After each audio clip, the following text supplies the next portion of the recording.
皆様、こんにちは。また、今回もメルセデス・ベンツ 190E じくりの動画です。前回の動画で取り扱いましたが、クーラーがガス漏れでダメなので、車載用扇風機を取り付けました。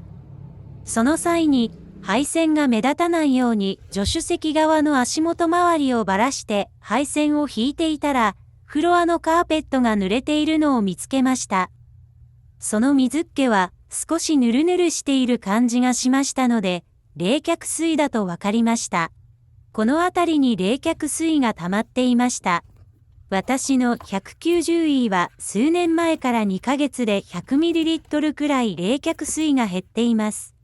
どこからか漏れているかわからず、エンジン内部のガスケット漏れでシリンダー内に少量ずつ消費されてかいるのかと思って心配していました。扇風機を設置することがきっかけでヒーターコアから冷却水が漏れていることが判明しました。この場合、ヒーターコアを交換して修理するか、ヒーターへの配管を閉鎖して冷却水漏れを塞ぐかを考えることになります。私は後者を選択することにしました。いきなり分解されている状態です。ヒーターへの配管を閉鎖する作業のついでに、ずっと前に内気循環に固定していた空調切り替えを外気導入に戻す作業もやることにしました。ここからの映像は、この辺りを修理する人には結構参考になるはずです。この空洞が内気の空気の取り込み口になります。奥に見えている部分は、センターコンソールの裏側です。カーナビの配線が見えています。ピンク色の部品が内気と外気の切り替えフラップを動かすアクチュエーターです。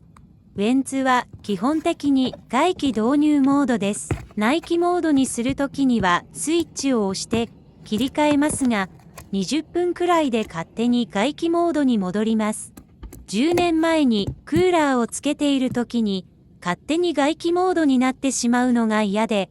このアクチュエーターとフラップのリンクを外して内気モード固定にしてしまいました。しかし、クーラーを修理するのを諦めた今となっては、外気モードの方が都合が良いために戻すことにしました。このホースはヒータースイッチのエアーホースです。分解作業するときに外れやすいので、ヒーターが効かないときはこのホースが外れてないか見ると良いです。切り替えフラップを外気モードの位置にセットした状態です。室内側への空洞の入り口が塞がれています。これは内気モードのフラップの位置です。下側の穴が外気の取り入れ口で、そこが塞がれた状態になっています。このフラップがアクチュエーターで動いて、横に倒れた状態が内気モード、縦に立った状態が外気モードになります。アクチュエーターとフラップのリンクを復旧させれば外気モードになりますが、リンクの復旧をするためにはこの空調ケースをすべて取り外すことになり、エバポレーターも外すことになり、非常に大変な作業になります。今になって10年前の自分はバカな改造をしてしまったなと反省しています。とりあえずテープでフラップを外気モードで固定して、内気モード固定から外気モード固定への作業は終了です。次にやるのは、ヒーターコアへの冷却水配管を閉鎖する仕事です。ヒーターコアとエンジン後方をつなぐパイプの直径を測って、うまくはまりそうなゴム線をホームセンターに探しに行きます。パイプの外径直径は 18mm くらいでした。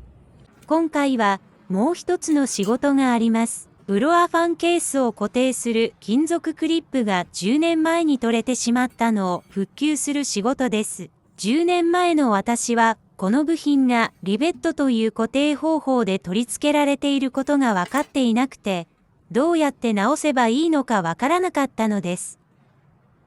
ヒーターコアの冷却水をオイルチェンジャーを使って抜いています。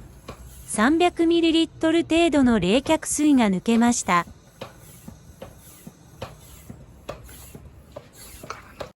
こちらはウォーターポンプ側のヒーターコアへの冷却水の配管です。ヒーターのバルブを通してヒーターコアへ接続しています。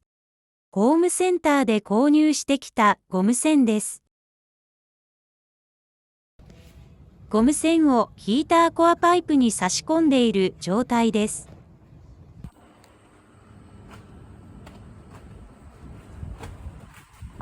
ゴム栓をしてからホースは元の状態に戻しておきます。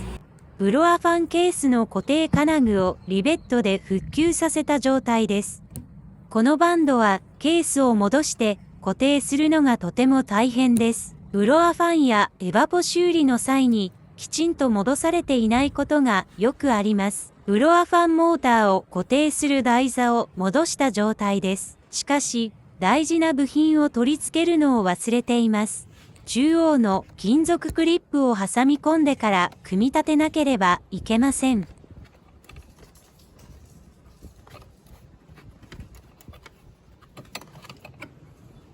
ロアファンを戻して動作を確認しています。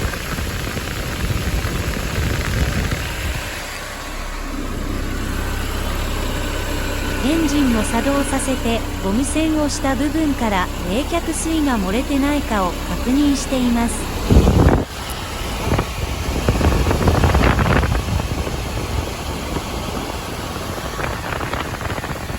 ブロアファンはモーターの摩耗で鈴虫のような音がするようになり、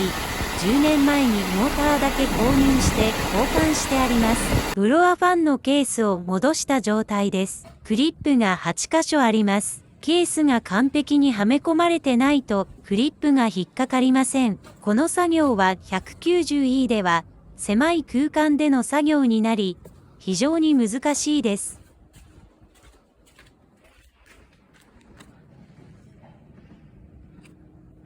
このケースがしっかり止められていないと、空気圧がこの隙間から漏れて、風力が弱くなる原因になります。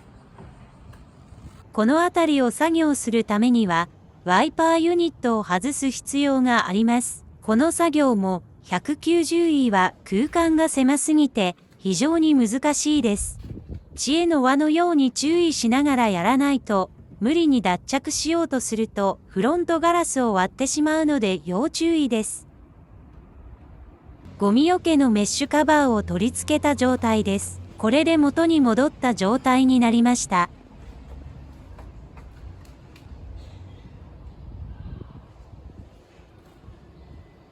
冷却水の減少がヒーターコアからの漏れということが分かり、エンジンガスケットの問題を心配していた私には、不幸中の幸いという感じです。ヒーターコアからの冷却水漏れが激しくなれば、オーバーヒートの原因になりますから、ゴム栓をしておくことで、とても安心して乗ることができるようになりました。ヒーター機能を潰したために、フロントウィンドウの曇り取りがない機モードでは困難になるため、